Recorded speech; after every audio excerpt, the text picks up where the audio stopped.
I am assuming that most of the people here are either working as part of some teams or may even be leading teams.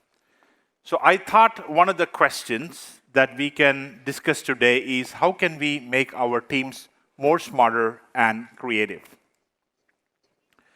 The fact that teams are more smarter than individuals or experts is nothing new.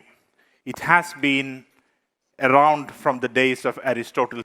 But the first statistical evidence for this came from an experiment that was done roughly 100 years ago by a Victorian polymath called Francis Galton. Sir Francis Galton did a very simple experiment. He went to a country farm in the UK, and there was an ox on display. He asked people to guess what is the weight of the ox. He gave a paper and a pencil. So people just guessed the weight of the ox. Then he took the average of all of the individual guesses, and he found that the average was very, very accurate. But more importantly, that average was better than any individual guesses, even the guess of the owner of this ox. And this concept led to the idea of collective intelligence, that the crowd is smarter than any individual. Another area that we see this being demonstrated is the show Who Wants to Be a Millionaire? Some of you may have watched it. When the participant do not know the answer, he has three options. He can phone a friend and ask, do you know the answer? There is another choice called as 50-50. That means out of the four choices, two gets eliminated. And the last one is ask the audience. And ask the audience has been by far the most accurate of all answers. So the crowd gets it right. Another interesting thing happened when the University of Iowa ran a betting market on who would be the next president of the United States many, many years ago. And the prediction of that betting market was found to be more accurate than the political experts. And that raised to the interest in the betting market. So this is the betting market called as predicted. This is predicting who are the likely candidates to win the 2020 US presidential elections. So now if you bet on Donald Trump, the latest price is 40 cents. And if he wins, you will get $1. So you will get 60 cents for every 40 cents that you bet, right? So you can see the collective intelligence of the betting market currently indicates that Donald Trump is likely to win the US presidential election. We will wait and time will tell if this is going to be true or not. But this is the principle of collective wisdom. I just wanted to give a couple of examples for you to understand how this works. Now, you may think, why does this work? You know, a crowd is a random group of people. Some may have knowledge, some may not have knowledge, and why would a crowd be smarter than an individual expert? Let's take this movie, Godfather. And I am going to ask you to guess who was the lead actor in this movie. Let's say only 30% of you know the right answer, which is Marlon Brando, right? But the people who get it wrong, which is 70%, they would make random guesses. Some would say Roberto De Niro, some would say Al Pacino, but they will be like 1% for Roberto De Niro, 0.5%, right? But the people who know the right answer would collectively come up, and their number would be much higher than all the other random answers.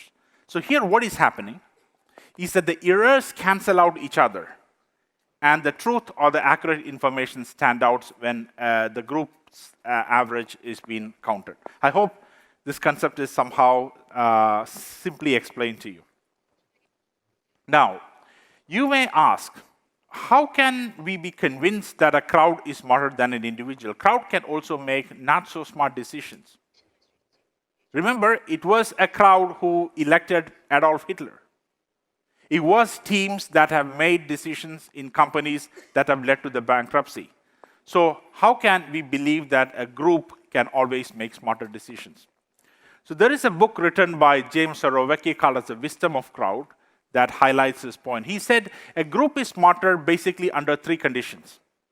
Number one, they have to be cognitively diverse. So it has to be a group of people who think different. It cannot be a group of people who think exactly the same. They won't be wise all the time. The second, they have to be independent. They should not influence each other. And the last point is they need to have an incentive to get the right answer. If you look at the betting markets, all three conditions are met. Number one, it's a cognitively diverse group. Anybody with an internet can access it, right? Second, they are independent. They don't even know each other. They all bet online. And third, they have an incentive to get the right answer because they make money if they get the right answer. Now, are these conditions met in large organizations? There is another book called as Wiser. So in that book, it argues that in organizations, these conditions are not necessarily met. Number one, we like to hire people like ourselves. You may agree it or not, but that is often the case. This is called as the affinity bias. We like to hire people like ourselves. And then we spend enormous amount of money and time to train people so that we all think the same. We are all part of metrics organization. We are fiercely interdependent, right? We are not independent, right? We worry about what other people perceive about us in the organization. So we are very interdependent. When we voice our opinion, we think about who will perceive what about our opinion. So there is a lot of interdependence in the organization. And then the incentive to get the answer right is not always there because when your answer is right, it's the organization that benefits. And many a times we feel like you have to be politically smart, correct in large groups, and that is another condition that may not be met. So one of the great examples academics talk about in groupthink is the decision of John F. Kennedy to support the Cuban insurgents who were invading Cuba, called as the Bay of Pigs invasion. When that decision was made, many people in Kennedy's team decided that it was a wrong thing to do. It may fail, and it did fail. But nobody spoke up.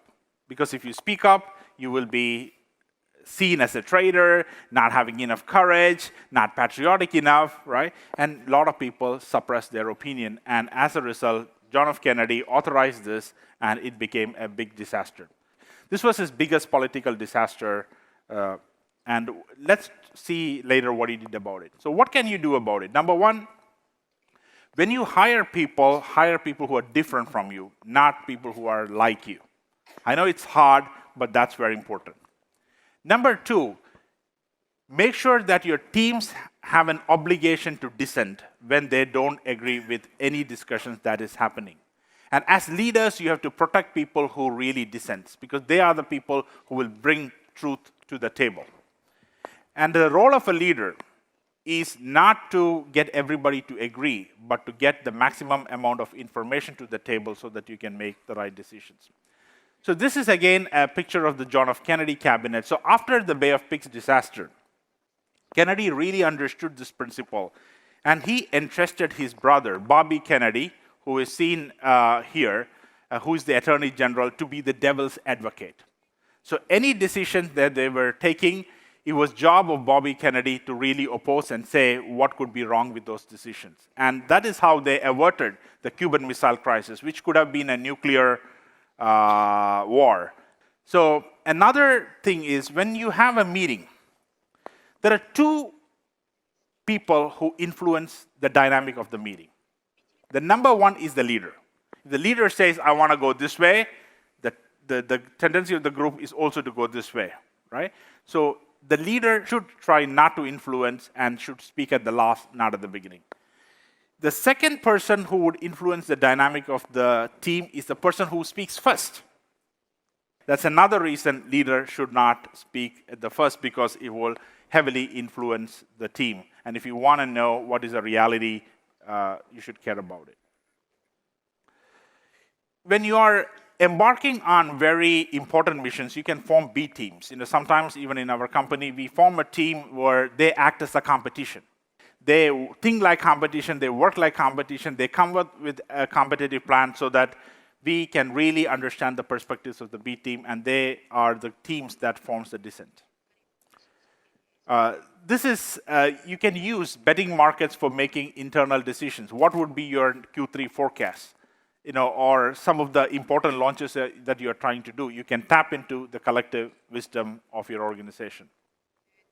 And the last thing, start to measure cognitive diversity. Does your team members think the same or they think different? So this is the Novartis way for facilitating cognitive diversity. And cognitive diversity is accommodating people who are thinking very differently. And Novartis has these cultural principles: unboss, curious, and inspired. Unboss is a way where we do not have vertical top-down management. We empower the teams, give them a lot of autonomy. Curiosity is to be open-minded to all different patterns of thought. And inspired meaning, as leaders, our job is to inspire the people.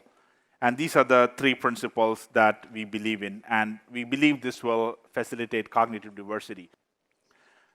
When you unboss, it is very often that teams will tell you what they really think. And that will be a good way for teams to make better decisions. Now, when we talk about diversity, the diversity that often comes to our mind is gender diversity, ethnic diversity, and age diversity.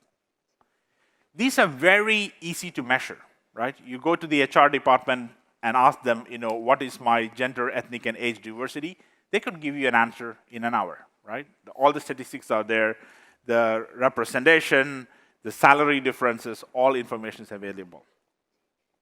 Now, this is only one part of diversity. There is another diversity based on aesthetic diversity, and discrimination based on that is called as lookism. This impacts both genders, but it impacts women more than men from what the studies have shown. So this we can observe, but it's never measured. It's probably even illegal to measure aesthetic diversity in an organization, right? So it does exist, but that we should be aware of. And the last one is the cognitive diversity that I've been talking about, people who think differently. This there is no way to see.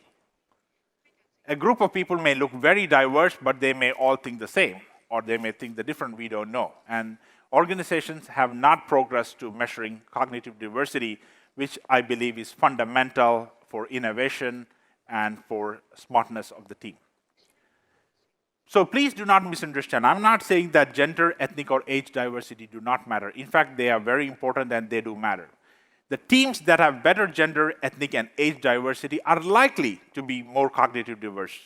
Right? So they are complementary.